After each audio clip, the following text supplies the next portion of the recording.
3 tersangka dan 1 saksi kasus penembakan Brigadir J menjalani tes kebohongan di Puslap 4 Polri. Para tersangka ini adalah Putri Chandrawati, Ricky Rizal, Richard Eliezer, dan Kuat Ma'ruf, serta 1 saksi yakni Susi, mantan asisten rumah tangga keluarga Ferdi Sambo.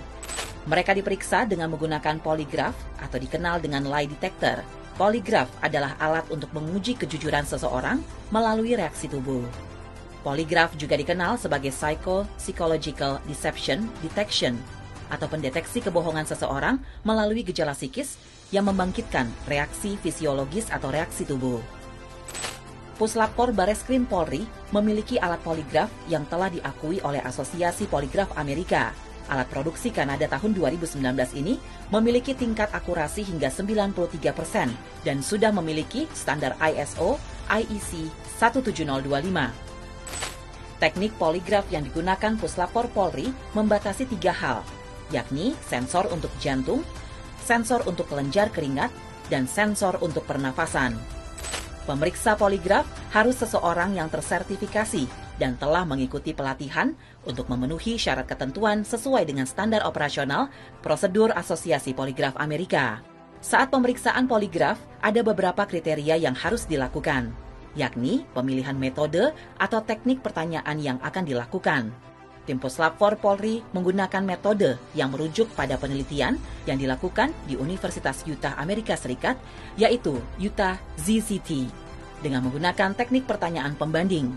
Sebagai alat bukti, syarat yang dikeluarkan oleh Asosiasi Poligraf Amerika, tingkat akurasi harus di atas 92%. Maka teknik pertanyaan Utah ini digunakan di Indonesia, khususnya di kepolisian. Adapun fungsi poligraf, yaitu untuk mendapatkan kejujuran seseorang secara profesional, mendeteksi seseorang melakukan kebohongan untuk membuktikan ketidakbersalahan, untuk membersihkan nama baik, dan menyelesaikan permasalahan dengan segera, serta investigasi kasus kejahatan dan pre-employment screening. Dalam tahapan pemeriksaan poligraf, seseorang tidak serta-merta dipasangkan alat dan diajukan pertanyaan. Ada 2 tahapan yang harus dilakukan terlebih dahulu. Tahap pertama, terperiksa akan diwawancara terlebih dahulu oleh pemeriksa. Wawancara ini bertujuan untuk memastikan kesiapan subjek secara jasmani dan rohani, membangun hubungan untuk menyamakan bahasa dan empati, mengetahui latar belakang sosial terperiksa, menjelaskan prinsip kerja alat.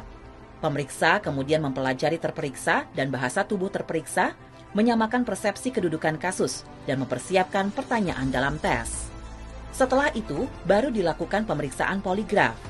Namun sebelumnya, pemeriksa akan menanyakan kesediaan terperiksa untuk dipasangi alat poligraf. Ini merupakan prosedur yang dilakukan dengan tetap menjunjung prinsip hak asasi manusia. Pemeriksaan poligraf bisa berlangsung selama 3-6 jam dengan single issue. Hasil dari poligraf berupa grafik yang nantinya akan dituangkan ke dalam form hand scoring untuk dilakukan analisa sebagai hasil dari pendapat ahli berupa berita acara pemeriksaan. Inilah salah satu metode scientific crime investigation yang digunakan Polri untuk mengusut kasus penembakan Brigadir J secara transparan dan profesional.